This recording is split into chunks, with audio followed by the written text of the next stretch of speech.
Welcome back to All This Math. This is Professor Parker, and we're dealing with some more composite functions. All right, now, we got two functions. We got f and g right here. F of x equals 4x minus 3.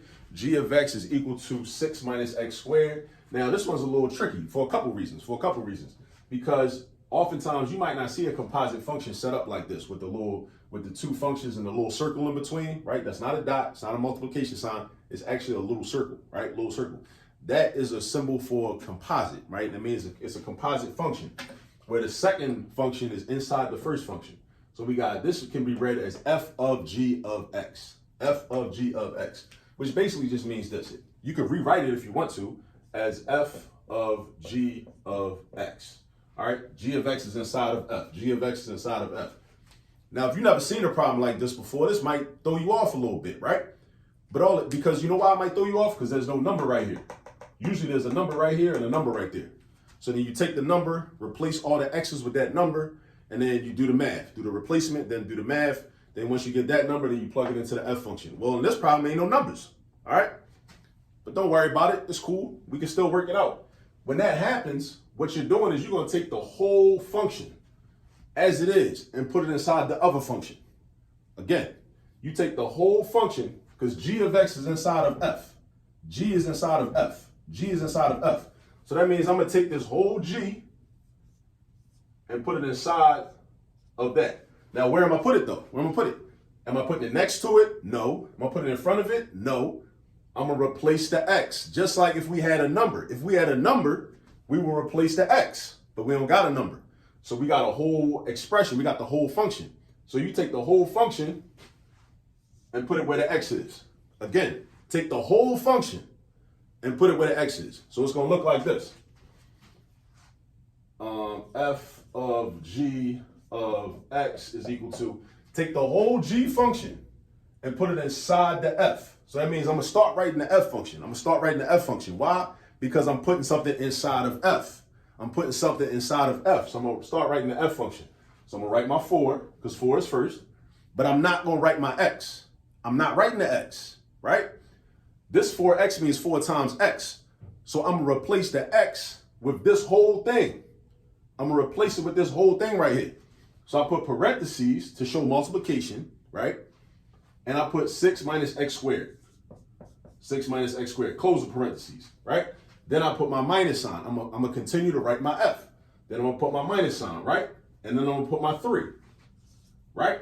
So now, I just gotta simplify it. I gotta clean it up. You know what I'm saying? Like just now, like the work is basically done. Now I just gotta clean it up. Just like, you know, when brothers get a haircut, you know, your hair is cut, but then you gotta get your shape up, right? You gotta get your shape up, get your line up. I don't know, some people, you know, do the dye and all that. I don't get into all that. I'm old school, right? But you know, that's for the young boys. But anyway, you know, you gotta clean it up, right? You gotta simplify the stuff. You gotta, like, you know, finish it. So what I'm gonna do first, I'm gonna distribute this 4 to the 6 and the negative x squared, not to the negative 3. We don't multiply the 4 by the negative 3. We multiply the 4 by these two. So 4 times 6, 24. 4 times negative x squared, minus 4x squared. And then we bring the minus 3 down, right? Then we say, okay, do I have any like terms? Can I combine any like terms? Do I see any like terms? Yes, I do. All constants are like terms. What's a constant? A regular number. It could be a big number, small number, positive number, negative number. It could be a decimal, a fraction. They're like terms, right? Any number that's not connected to a variable, they're all like terms. This is 24, this is negative 3. They're like terms, all right? In terms of variables, all variables that had the same exponent are like terms. So x squared, 3x squared and 5x squared are like terms. 3x and 2x squared are not, because even though they both x's, they got different exponents. In order to be a like term, if you're a variable, you gotta have the same exponent. All right, so now 24 minus 3 is 21. Gotta know your subtraction facts. 21 minus 4x squared, and we done. See, this even like kind of like, you know, might require less work than the problems when we got an actual number for x. You know what I mean? So we got 21 minus 4x squared. All right, that's our final answer. So when you see a problem like this where they don't give you a number, just remember you gotta take the whole function and replace it in the other function for x. You take the whole function and replace it in the other function for x. So we took this whole 6 minus x squared and put it in the place of x. All right. Now, I know I said a lot, and I talk fast. I know that. But the beauty of YouTube is you can pause and rewind. You can run it back, right? You can take it from the top. You know, if there's anything you didn't fully understand, you know? So definitely watch this video again if you need to.